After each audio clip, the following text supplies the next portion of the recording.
अगर आप भी चाहते हैं कि एसएस फिल्म्स मोतिहारी के ऑडियो वीडियो सबसे पहले आप तक पहुंचे, तो इस चैनल को सब्सक्राइब करें और साथ ही बेल आइकन को दबाना ना भूलें। अगर आप सब चाहते हैं किसी भी गाना में ऑडियो वीडियो में अपना नाम की वॉइस डलवाना चाहते हैं तो संपर्क कीजिए जीतराज प्रेमी से।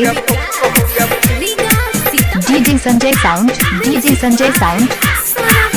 आप सुन रहे हैं जीतराज प्रेमी की भोजपुरी गाना।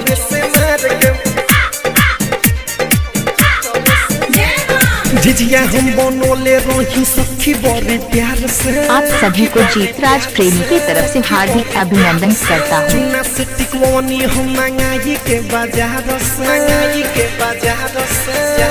रे रे रे रे जिजिया हम बनोले रही सखी बड़ी प्यार से।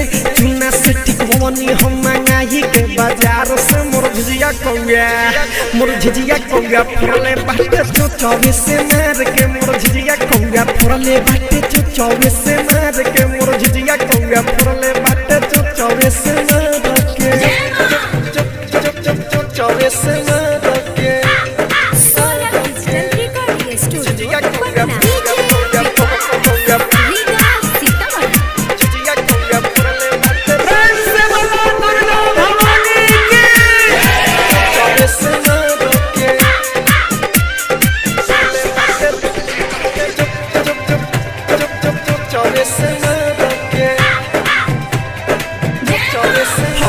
मन भरी घबराइल हम लगनी सखी दौड़े।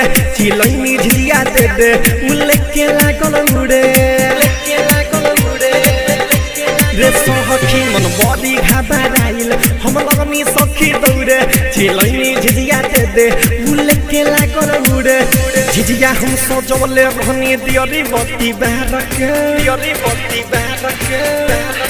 ओहो झिझिया हम सजवले रहनी दियरी बत्ती बार के। मोर झिझिया कौया फुरले बाटे जो 24 से मार के। मोर झिझिया कौया फुरले बाटे जो 24 से मार के। मोर झिझिया कौया फुरले बाटे जो 24 से मार के। अगर आप सब कैमरा करना चाहते हैं तो संपर्क कीजिए सूरज साहनी से।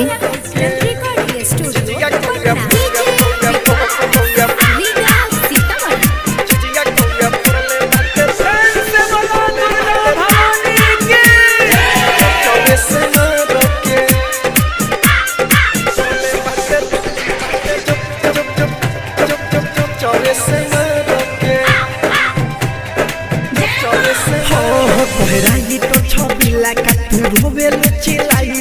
सोर भय सबरे आसे लब सर मंगाई रे सखी। कोहराई तो छबिला का तू रोवेल चिलाई। सोर भय सबरे आसे लब सर मंगाई। रतने सभी हंसले ठट्ठा मार के।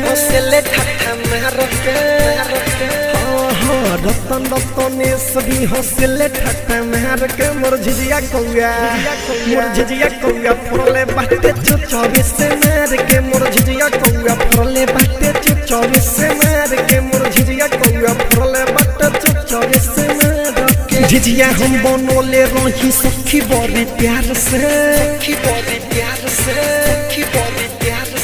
चुना से टिकवानी हम मंगाई के बाजार से।